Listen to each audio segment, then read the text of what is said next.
السلام علیکم ورحمۃ اللہ وبرکاتہ۔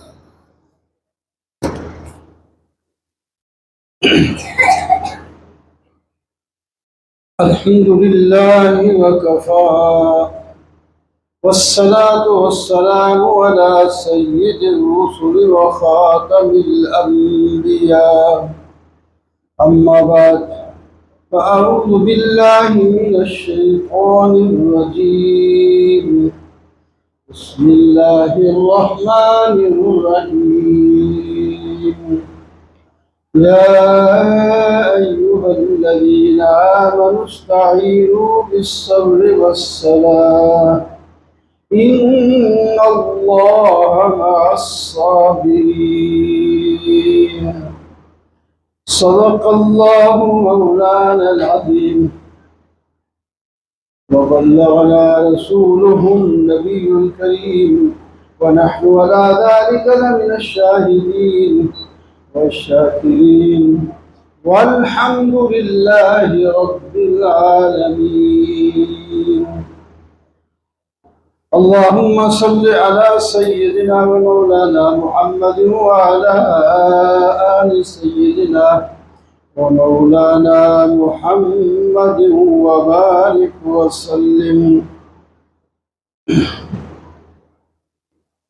محترم معزز سامعین، بزرگوں، دوستوں اور عزیزوں، شکر اور صبر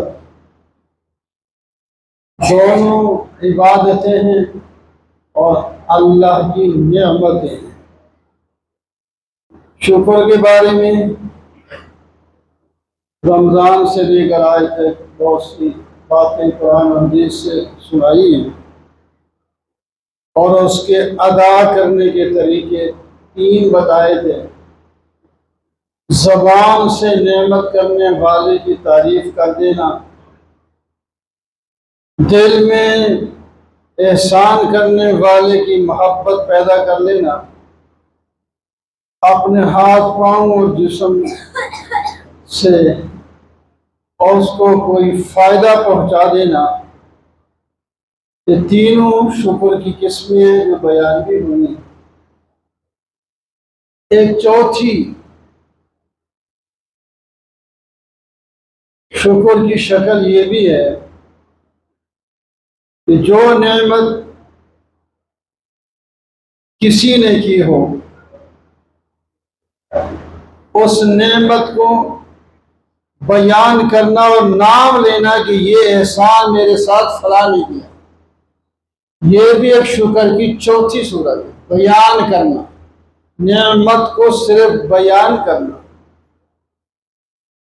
یہ گھڑی مجھے فلاں شخص نے دی ہے، یہ بھی ایک شکر ہے۔ یہ کھانا مجھے فلاں نے کھلایا ہے، یہ بھی شکر ہے۔ مجھے نوکری فلاں نے لگوا دی، یہ بھی ایک شکر ہے۔ یعنی کوئی بھی احسان کسی نے کیا، اس کو صرف دوسروں کے سامنے بیان کر دیا، تو بات نہیں، یہ بھی شکر کی قسم ہے۔ سورہ والضحیٰ ایک مشہور سورت ہے، آخری پارے میں چھوٹی درمیانی سورت ہے، اس کے اندر اس کا بیان ہے، وَأَمَّا بِنِعْمَةِ رَبِّكَ فَحَدِّثْ۔ آپ اپنے رب کی نعمتوں کو بیان کریں، صرف بیان کریں۔ اس سے معلوم ہوا ہے بیان بھی شکر کی صورت ہے۔ اس صورت میں اللہ تعالیٰ نے تین انعام نبی علیہ السلام پر کہ ویسے تو انعام ہر ایک پر بے شمار ہے نا، اس کی تو شمار ہی کوئی نہیں کر سکتا۔ اللہ تعالیٰ نے خود فرمایا ان تعدوا نعمت اللہ لا تحصوها، لیکن خاص بعض دفعہ یہ ایک نعمت کا ذکر ہوتا ہے، تو اس سورہ والضحیٰ میں تین نعمتوں کا ذکر اللہ تعالیٰ نے نبی علیہ السلام پر جو کی، ایسی نعمتیں وہ دوسروں پر بھی ہو سکتی ہیں، لیکن آپ اللہ تعالیٰ نے اپنے پیغمبر محمد صلی اللہ علیہ وسلم پر بڑی نعمتوں کی ان میں سے ایک یہ نعمت بتائی، الم یجدک یتیما فآویٰ، پہلی نعمت اللہ تعالیٰ نے آپ کو یتیم پایا اور ٹھکانہ دیا، یہ نعمت ہے۔ یتیم کو پالا، پرورش کی، عزت دی، یہ ہماری نعمت ہے۔ آپ صلی اللہ علیہ وسلم جب دنیا میں تشریف لائے تو والد صاحب آپ سے پہلے دنیا سے رخصت ہو چکے تھے، آپ یتیم پیدا ہوئے۔ تو یتیم لوگ عام طور پر بھول جاتے ہیں، جن کی اچھی قسمت ہو اللہ تعالیٰ ان کے اسباب اچھے بنا دیتے ہیں، عزت بھی ملتی ہے، اونچے درجے بھی حاصل کر لیتے ہیں۔ لیکن عام طور پر ہوتا یہ ہے کہ یتیموں کا ساتھ لوگ چھوڑ دیں، اپنے بھی قریبی بھی دور ہو جاتے ہیں۔ تو اللہ تعالیٰ نے فرمایا ہم نے آپ کو اچھا ٹھکانہ دیا، آپ کو عزت دی، یتیم ہونے کے باوجود آپ کی عزت کے ساتھ پرورش کیا ہم نے۔ دادا بھی زندہ تھے، حضرت عبد المطلب، انہوں نے اپنی گود میں لے لیا۔ وہ وفات پا گئے تو چچا ابو طالب انہوں نے اپنی گود میں لے لیا اور اپنے نسبی بچوں سے زیادہ عزت دی۔ حضرت علی کے باپ تھے والد سے ابو طالب، عبد المطلب تو پہلے ہی وفات پا گئے آپ کی نبوت کا دعویٰ کرنے سے پہلے۔ وہ فترت وحی کے زمانے میں دنیا سے تشریف لے گئے۔ ابو طالب کو تو لمبا زمانہ ملا، نبی علیہ السلام نے نبوت کا دعویٰ کیا، 40 سال کے ہو گئے، پھر نبوت کا دعویٰ کیا اور نبوت کی تبلیغ کی، ابھی تک ابو طالب زندہ ہے اور ساتھ بھی دیا، لیکن ان کی قسمت میں ایمان نہیں لائے بے شک۔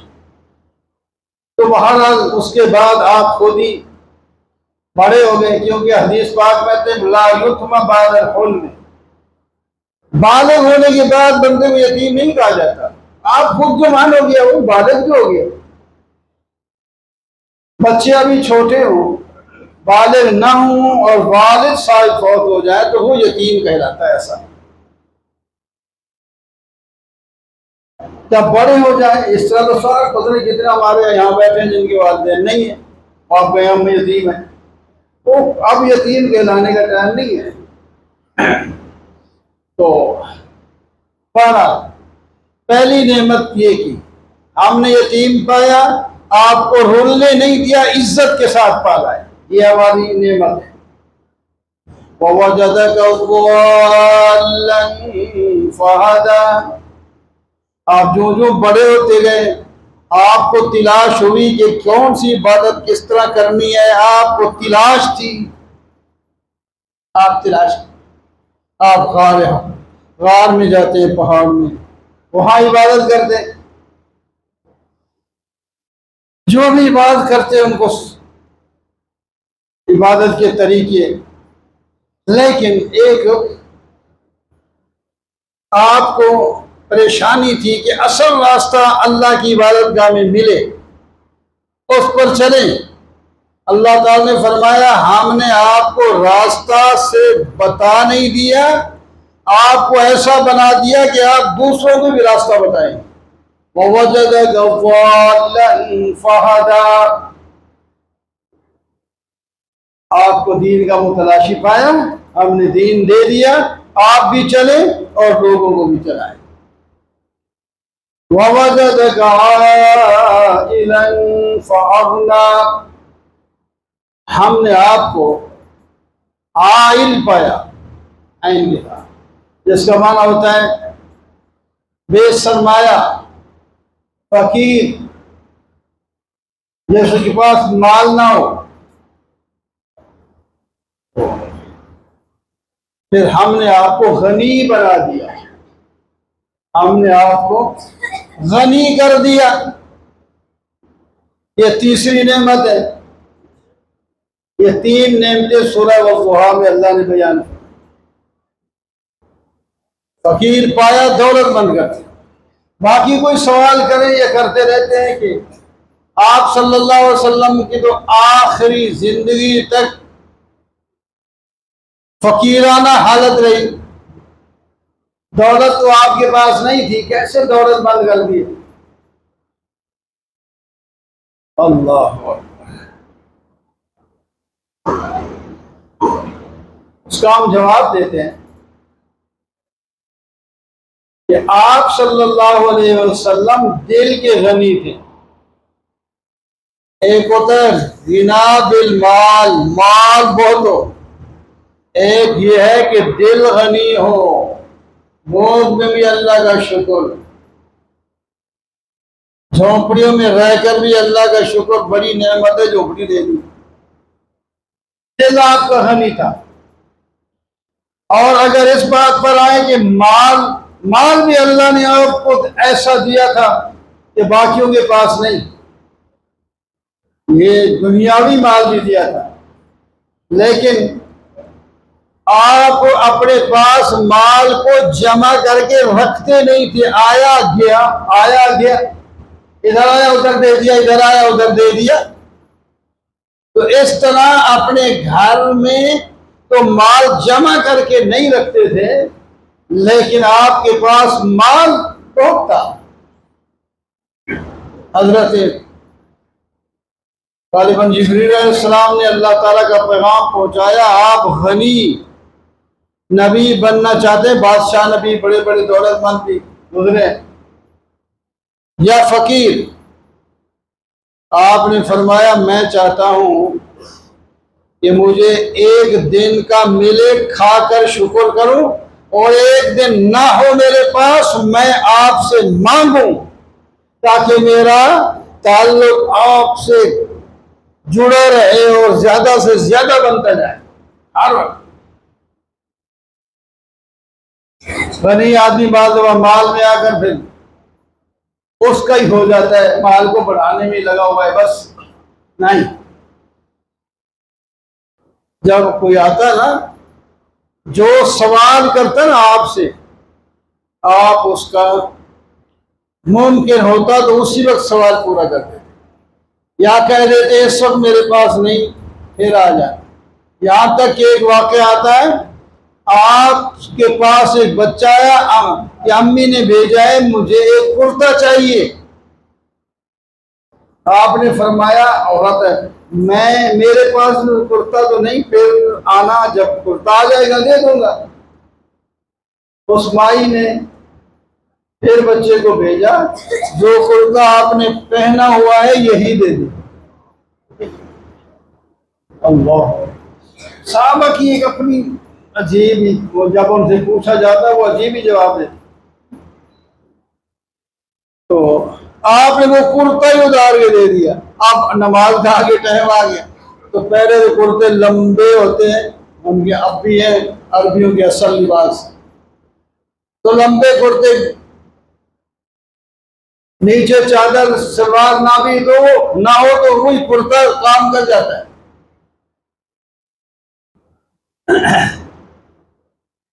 تو کرتا آپ نے دے دیا، اب نماز کے لیے بیٹھے ہیں لوگ، صحابہ انتظار کر رہے، آخر ایک آدمی شرمت کرتا نہیں ہے، اکثر جسم ننگا ہے۔ اللہ تعالیٰ نے فرمایا وَلَا تَجْعَلْ يَدَكَ مَغْلُولَةً إِلَىٰ عُنُقِكَ وَلَا تَبْسُطْهَا كُلَّ الْبَسْطِ فَتَقْعُدَ مَلُومًا مَّحْسُورًا۔ آپ نہ تو اپنے ہاتھوں کو گردن کے ساتھ باندھ کے رکھے، یعنی کچھ بھی نہ خرچ کریں، جو کچھ مال ہے جمع کر رکھے، یہ بھی بات غلط ہے۔ اور یہ بھی نہیں کہ دونوں ہاتھ کھول کے ہر شے ختم کرتے ہو، آپ کے پاس نماز پڑھنے کے لیے کرتا بھی کچھ نہ بچے، یہ بھی ٹھیک نہیں۔ ایک درمیان میں رہے آپ۔ ہمارا وہ تو ان کی دولت کی مثال آپ نے ہجرت کے بعد اصل اسلامی ایک ہی حج کیا ہے۔ مکہ میں جیسے کیے تھے ان کا کوئی زیادہ تذکرہ نہیں آتا، وہ پہلے جاہلیت کے انداز میں ہوتے تھے تفصیل کے ساتھ۔ مکہ جب ہجرت کر گئے بعد میں آپ نے ایک ہی حج کیا، اسی وہ پہلا ہی حج ہے ہجرت کے بعد اور آخری حج ہے آپ کا، اسی کو حجۃ الوداع کہتے ہیں۔ اس کے بعد آپ دنیا سے تشریف لے گئے، تو اس حج میں جہاں ایک قربانی کرنا ہوتی ہے، اگر حج قران کریں تب بھی حج تمتع، جس طرح ہم یہاں سے جاتے ہیں نا، پہلے عمرہ کرتے ہیں پھر حج کرتے ہیں، اس کو حج تمتع کہتے ہیں۔ تو یہاں سے صرف حج کا عمرہ یا احرام باندھ کے حج ہی کر لیں، عمرہ نہ کرنے تو افراد ہوتا ہے، اس میں قربانی نہیں ہوتی۔ یہ جو حج قران ہے، آج کل ماشاء اللہ جا رہے ہیں حاجی، تو حج قران جس احرام میں عمرہ کیا ہے، عمرہ کرنے کے بعد وہ کھولنا نہیں ہے، جتنے دن بھی درمیان میں رہتے ہیں احرام کی حالت میں رہنا ہوتا ہے، اور پھر اسی احرام میں حج کر لینا، اس کو حج قران کہتے ہیں۔ یہ بہت کم لوگ کرتے ہیں، یہ ہوتا ذرا مشکل اس واسطے ہوتا ہے، یہاں سے سفر سے گئے تھکے ہارے، پھر احرام کی حالت کی کوئی پابندیاں ہوتی ہیں، درمیان میں ہفتہ مہینہ بھی بعض دفعہ، آپ جو آدمی چلے گئے ہیں ان کے لیے تو مہینے سے بھی زیادہ وقفہ بنتا ہے، وہ قران کا باندھ تو سکتے ہیں، ان کے لیے جائز ہے، لیکن باندھیں گے تو مشکل ہوں گی، پھر مشکلات ہوگی تو ثواب بھی تو زیادہ ہوگا۔ تو بہرحال حج قران اور حج تمتع پر ایک قربانی دینا واجب ہوتی ہے، لیکن آپ صلی اللہ علیہ وسلم نے اس حج میں جو زیادہ تر علماء حدیث سے یہ بولے کہ حج قران کیا آپ نے، اس میں 100 اونٹ ذبح کی، 100 اونٹ قربانی ایک واجب ہے، اور ذبح 100 کی ہیں، اور ایک اونٹ کا ذبح کرنا بھی آسان نہیں، صرف آپ صلی اللہ علیہ وسلم نے اور کچھ اونٹوں میں حضرت علی سے مدد لیے، باقی خود اپنے ہاتھ سے ذبح کیے۔ ایک اونٹ کا جہاں کوئی لے آتا ہے نا آدمی، قربان کرتے ہیں، تماشا لگا ہوتا ہے، پتہ نہیں کتنے لوگ اس کو قابو کرنے والے ہوتے ہیں، پھر بھی وہ بعض دفعہ نقصان اٹھا۔ آپ صلی اللہ علیہ وسلم نے فرمایا اونٹ کو ذبح کرنے کا کوئی مشکل طریقہ نہیں، آپ اس کی ایک اگلی ٹانگ یوں کر کے باندھ دیں، باقی جس طرح رسے میں بندہ کھڑا ہے، نکیل لگی ہوئی ہے، چھری تیز ہو، ایک آدمی چلا جائے، یہاں سے رکھے چھری، تیز چھری ہو، بالکل سینے کے قریب، یوں ذبح کر لیں، پھر تھوڑا اوپر کر کے پھر ذبح کر لیں درمیان میں اسی چھری سے، اور پھر اوپر کر کے جہاں سے ہم عام طور پر یہ ذبح کرتے ہیں، یہ تھوڑی کے قریب سے، وہاں سے یہ 3 جگہ ذبح کر دے، ہٹ جائے، وہ خون نکلے گا، وہ اونٹ خود بیٹھ جائے گا، لیٹ جائے گا، گر جائے گا، اور سانس اس کی نکل جائے گی، کال لگ اتار کے گوشت بلاؤ، ایک آدمی کر سکتے اس طرح، لیکن ڈر لگتا ہے، سو ڈر بھی لگتا ہے۔ تمہارا 100 اونٹ آپ نے ذبح کیے، تو بھائی یہ آپ کی دولت کی نشانی ہے کہ دولت مند تھے آپ، لیکن فقیرانہ حالت میں رہتے، اور اپنا مال اپنے گھر میں رکھنا ان کو پسند ہی نہیں تھا۔ ایک دفعہ نماز پڑھ کے فوراً، نماز کا طریقہ یہ ہوتا ہے سلام پھیریے، کوئی دعا اجتماعی مانگے یا نہ مانگے اس کی مرضی، اپنی مذہب جو مرضی ہے کریں، لیکن سلام کے بعد کچھ ذکر تو کریں، ذکر کریں، علیحدہ دعا مانگنا چاہیں، اجتماعی دعا مانگنا چاہیں، کچھ دیر کے لیے اللہ تعالیٰ سے، کیونکہ آپ نے فرمایا فرض نماز کے بعد دعائیں قبول ہوتی ہیں، دعائیں مانگیں، ذکر کریں، پھر جائیں، تو آپ بھی ایسا ہی کرتے تھے، لیکن ایک دفعہ سلام پھیرتے ہی چلے گئے، صحابہ حیران کیا وجہ اتنی جلدی چلے گئے، تھوڑی دیر کے بعد واپس پھر آئے، وہیں بیٹھ گئے، پوچھا، آپ صلی اللہ علیہ وسلم نے خود فرمایا کہ میرے گھر میں ایک دینار تھا صدقہ کرنے کے لیے، وہ ابھی پڑا تھا، میں نے کہا شاید زندگی کا کوئی پتہ نہیں، یہ صدقے کا دینار میرے پاس رہ نہ جائے، مجھے موت پہلے نہ آ جائے، میں پہلے اس کو خرچ کر کے پھر آیا ہوں وہ اگلے کام کر کے۔ ہر آدمی کو ایسا ہونا چاہیے کہ موت اتنی کہ ہمارے قریب ہو سکتی۔ اچھا، یہ 3 انعام کے بعد بات کو ختم کرتا ہوں۔ آپ اللہ تعالیٰ نے 3 حکم دیے۔ آپ یتیم وَأَمَّا الْيَتِيمَ فَلَا تَقْهَرْ، یتیم کو آپ جھنکا نہ کریں، آپ کے واسطے سے ساری امت کو حکم ہے، یتیم کو نہ جھڑکیں۔ جب کوئی آدمی یتیم کو جھڑکتا ہے تو آسمان کانپنے لگ پڑتا ہے، یتیم کی اتنی شان۔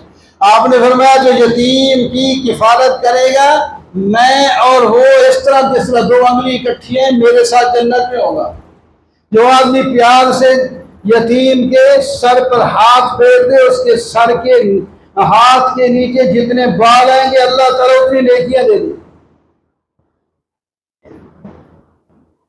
اس واسطے آپ یتیم رہ چکے ہیں، آپ کو یتیم ہونے کا احساس بھی ہے، لہذا کوئی آپ جھڑکتے تو نہیں دینا، لیکن حکم اللہ تعالیٰ کا ہے اور ہمیں بھی حکم دیا جا رہا ہے یتیم کو مت جھڑکیں۔ وَأَمَّا السَّائِلَ فَلَا تَنْهَرْ، سائل کو بھی مت ڈانٹیں۔ پیشہ ور بن گئے وہ الگ بات ہے، ورنہ سائل کہتے ہیں منہ ٹیڑھا ہوتا ہے موت کے وقت یا مانگنے کے وقت، آسان نہیں ہوتا مانگنا، پھر ان کی عادت بن جاتی ہے، ان کا منہ ٹیڑھا نہیں ہوتا۔ تو بہرحال اللہ تعالیٰ نے مطلق فرمایا کوئی مانگنے کے لیے گھوڑے پر سوار ہو کے آ جائے پھر بھی دے، کیونکہ مانگنا آسان نہیں ہے، اس کی اتنی کوئی سخت ضرورت ہے جس کی وجہ سے اس نے مانگا ہے۔ یہ 2 حکم۔ تیسرا وَأَمَّا بِنِعْمَتِ رَبِّكَ فَحَدِّثْ، آپ اپنے رب کی نعمتوں کو بیان بھی کیا کریں، یہ شکر ہے، نعمتوں کو بیان کرنا یہ شکر ہے۔ تو چوتھی قسم ہو گئی شکر ادا کرنے کی۔ تو بہرحال آج میں نے صبر کے بارے میں پڑھی تھی، انشاءاللہ زندگی رہی تو صبر کے بارے میں اگلے جمعے میں بات ہوگی۔